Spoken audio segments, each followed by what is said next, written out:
Today is April 27th, 2020. My name is Charles Suter. In the next 5 minutes I'll be presenting this topic called maximum achievement. Main proposition is maximum achievement is a product of two minds. So to explain what I mean by the two minds, I have a diagram here. Don't let this complexity overwhelm you. I'll take it piece by piece. Down the bottom here is represented by the subconscious mind. It's divided into four main functions. The area of each function represents how much effort and energy is devoted to that particular function. The subconscious mind spends most of its time autonomously directing your biological functions, heart rate, breathing. It also has learned skills such as walking, anything that you normally do without thinking. Another area is life skills. This basically has to do with how well you are at problem solving, decision making, planning, leadership skills, getting along with other people, resolving conflict, things of that sort. These are the life skills you've built up over your lifetime. The very top here are your beliefs. And there's two basic types of beliefs, the rational and the irrational. Irrational beliefs are the ones that are going to cause you the most problems and cause you not to have a unified mind. In fact, if you have irrational beliefs and you make any attempt to change out of the status quo, you will get resistance.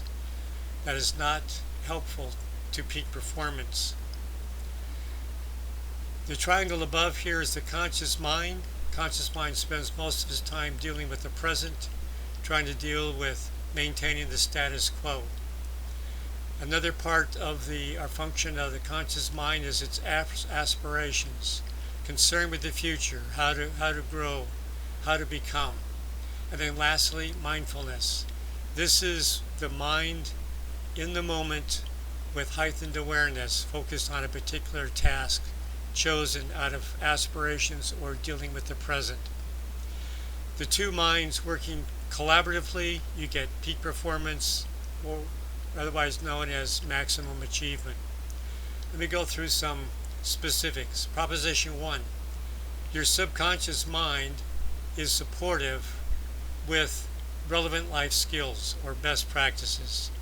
At any moment in time, you may be limited in your relevant life skills, so it may behoove you to work to improve your life skills if you want to have more maximum achievement or peak performance in the future. Also supportive of the subconscious mind are positive rational beliefs.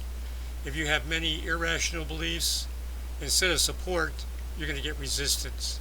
So over the long term, you can reprogram any irrational beliefs.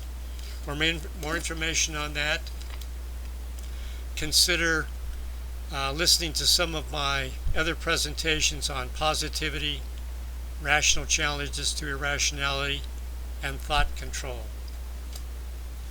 Your conscious mind is supportive by bringing its best self to the task.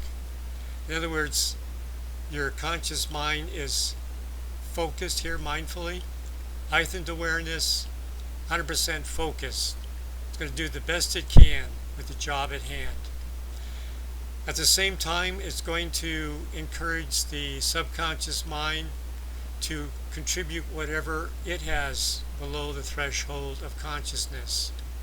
Going to issue affirmations. Come on, let's do this. I'm okay, you're okay, let's get this job done together.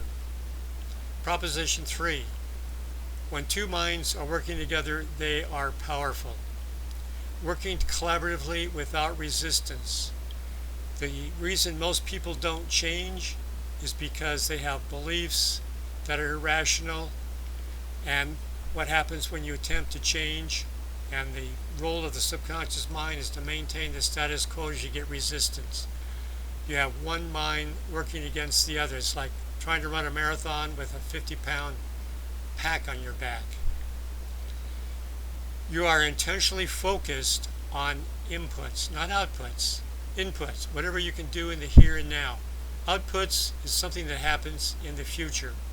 And again, if you're focused on outputs too far out in the future that the subconscious mind doesn't believe is right and appropriate, you might get resistance.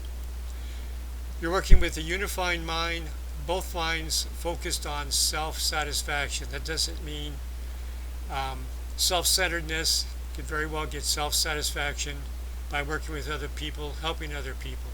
But whatever it is that brings you self-satisfaction, that's what gives you your unified purpose. And with positivity, you have confidence and optimism, and that's what drives you forward with the thought that this can be done and you can do it. Last proposition here, you can control your mindfulness and you can control your beliefs, or at least over the long term, if you work to reprogram the irrational beliefs.